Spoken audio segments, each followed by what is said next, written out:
Now, we have to remember that when the statement of birth was filled out, now we know that the registrar, and we're going to do a video shortly after this one that'll just kind of define what does the registrar general do, the one that takes care of the birth registration.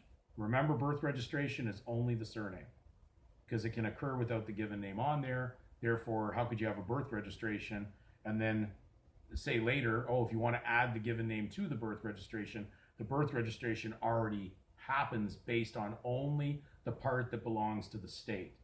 The legal surname is the birth registration. That's why they say they do not register people, they register events.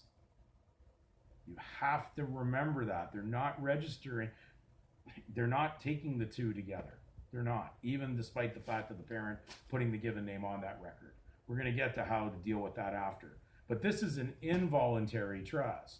Now, the voluntary part is where the problem comes on. And this is where people are getting mixed up. If you were never a legal elected official to public office, you were never in charge. And if you were never part of this, because a child could never be involved in this involuntary trust is really a fraud because the child could never trust anybody. They couldn't have had an arrangement with a trustee. So what happens? Did we become an assumptive trustee? Oh, I think you better research assumption because that's what you're doing. You're assuming that you can take over a trust. Well, bottom line is they could never give you control of this. So they gave you this little counterfeit token of value to play around with because it's not the real certificate.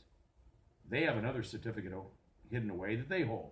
This is just an extract from that certificate. It's not the original.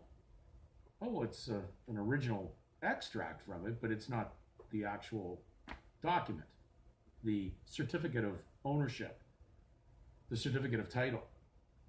So they just gave you something to play around with. This is what they do with delinquent children. They let them play around thinking they've got the estate. So you kind of deluded yourself and you got involved as the heirs of your forefathers did, following the same blinded, misguided path, and you took it over. But this is not, you never really had the property to begin with. So you may be claiming title in the legal, but you don't have any power to it. And so there is a misconception going on what you're doing right now, and you have to understand the concept of an involuntary or a constructive trust. Yes, this one was fine till you started to act on it, but you didn't read it properly. They even protected you in Latin maxims. They say where truth is, fiction of law doesn't exist. Well, so even though your parents put the given name on it, the fiction of law can't work against the child. It can't do harm to a child. So do we have a little bit of haziness on what I'm saying here right now? Well, we're going to have to go over these a few times over the next few videos for you to comprehend what's going on. And we're even going to read from legal experts who even explain involuntary trusts. But remember, when you're a volunteer in the legal, they just had you legally volunteer for a government-issued bond that you did by your own assumption, and therefore you became bound by your own lack of knowledge. And this is where the perishing from the world of God happens. When we're perishing, it's due to lack of knowledge of truth, and especially your complete confusion in the world of legal. And there are many, I call them right now, gurus out there with sites that are popping up saying they're going to explain all this. And unfortunately, I've gone down the rabbit hole seeing these sites, and all it is they're promoting war, aggression, rebel but be a legal volunteer, but rebel while you're a legal volunteer. Remember, that's not going to work. You'll just end up in jail. And they have the authority of God to put you there because he has ordained them.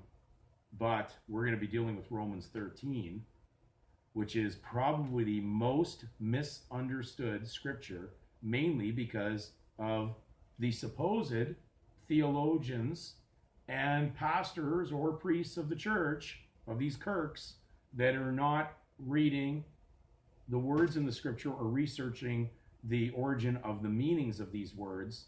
So we're going to deal with Romans 13 on that. Let every soul be subject to the higher powers in the next video.